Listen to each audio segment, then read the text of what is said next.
बिस्मिल्लाहिर्रहमानिर्रहीम अस्सलामु अलैकुम वरहमतुल्लाहि वबरकातुहू।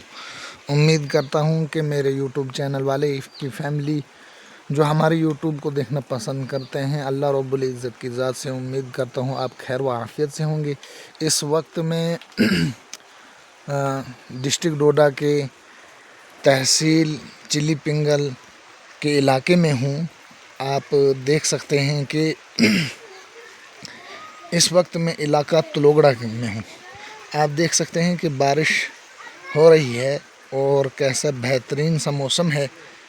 ये है इख्तियारुल-उलूम जामिया गिनियतुल उलूम इख्तियारपुर भलेसा का जो मदरसा है, ये सामने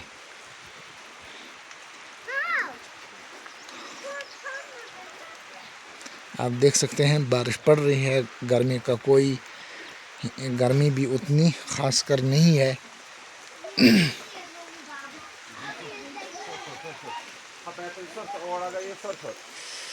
बारिश काफ़ी पड़ रही है।